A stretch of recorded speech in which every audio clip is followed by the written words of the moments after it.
Hej. I den her video skal vi se på, hvordan man bestemmer y-koordinaten til toppunktet for et andengradspolynom. Og i en tidligere video der har vi set, at x-koordinaten den er minus b divideret med 2a. Og når man så skal finde en y-koordinat, hvor man kender x-koordinaten, så det man gør, det er sådan set bare, at man sætter sin x-koordinat ind på x's plads. Så det vil sige, at det vi skal regne på her for at bevise, at y-koordinaten er det her, det er sådan, at vi skal sætte det her minus b divideret med 2a ind på x's plads i vores funktion. Så vi regner altså på f af minus b divideret med 2a.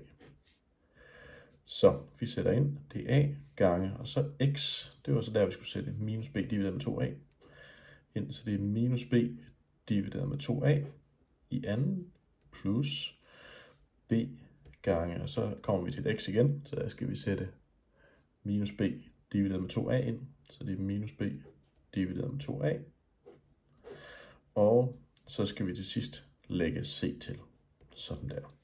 Så det er altså det her udtryk, vi skal regne på, og det er det, vi gerne til sidst vil nå frem til, at det altså giver minus d divideret med 4a. Så vi går simpelthen i krig med at prøve at omskrive det her.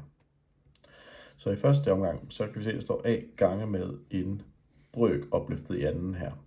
Og når man har sådan en brøk opløftet i anden, så skal man opløfte tælleren i anden, og man skal opløfte nævneren i anden. Så det vil altså sige, at vi skal tage minus b og sætte i anden, og vi skal tage 2a og sætte i anden. Og så går vi videre til næste linje, og her har vi et tal b gange med en brøk. Når man ganger et tal med en brøk, så ganger man ind i tælleren. Så derfor så bliver det b gange minus b, det giver minus b i anden. Og så skal vi dividere det med 2a stadigvæk, fordi det er det, der stod her i nævneren. Og til sidst så står der plus c. Så langt, så godt. Vi har jo stadigvæk nogle parenteser, fordi der er noget, der står i anden her, så det skal vi have gjort lidt mere. Det begynder vi på nu. Så der står a, og så gange, og så står der minus b i anden. Ja, minus b gange minus b, minus gange minus, det giver plus. Så derfor så kommer det til at stå b i anden heroppe i tælleren. Nede i nævneren, der har vi et produkt, som står opløftet i anden. Og der gør man det, at man sætter 2 i anden, og man sætter a i anden. 2 i anden, det giver 4. Og a i anden, det giver bare lige a i anden lige nu. Her, den næste, der står plus minus, og der er minus stærkest, så derfor så kan vi bare skrive minus, og så b i anden, divideret med 2a. Og så står der plus c til sidst. Godt, så det vi kigger på som det næste her, det er, at vi har jo stadigvæk et tal gange med en brøk. Og der er det sådan, at vi jo ligesom tricket herover, bare at vi skal, når vi har et tal gange med en brøk, så skal vi gange det ind i tælleren. Så her kommer til at stå a gange b i anden, divideret med 4a i anden, minus b i anden, divideret med 2a, plus c. Så kan vi se, at der står a heroppe i tælleren, og a hernede i nævneren.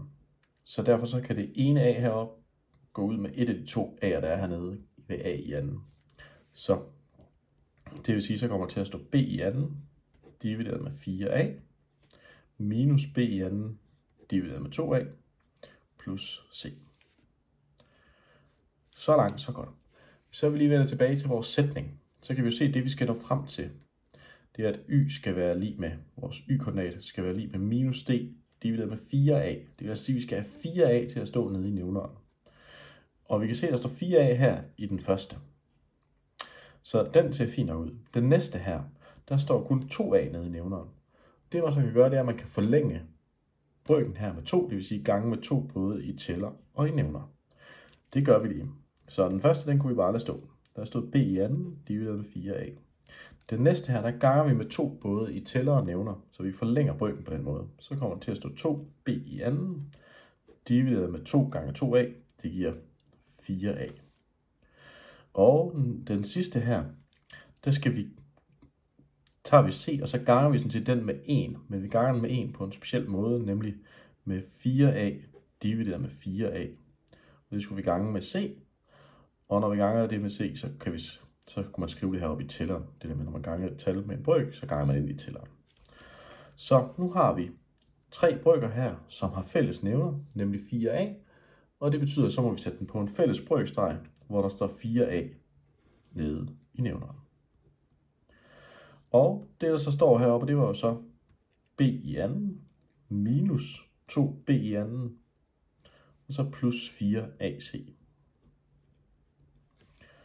Og det kan vi reducere en lille smule, fordi vi kan se, at der står b i anden minus 2b i anden. Og det må bare, eller det giver bare minus b i anden.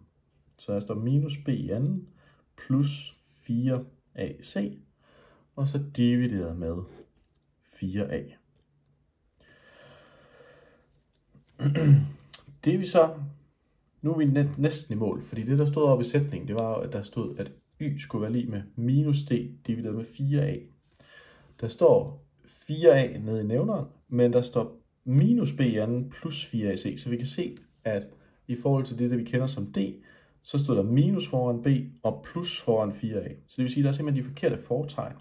Og det kan man komme om ved at trække minus 1 uden for en parentes. Og på den måde så får vi, at det er minus, så b i anden minus 4ac. Og så er det divideret med 4a. Og det betyder, at det der står inde i parentesen nu, det svarer jo netop til det d, vi har skrevet heroppe. Og det betyder, at det nu er den minus først, og så d, og så divideret med 4a. Og på den måde når vi frem til, at y-koordinaten kan skrives som minus d divideret med 4a, hvis x er minus b divideret med 2a. Og på den måde har vi lavet beviser for y-koordinaten i 2.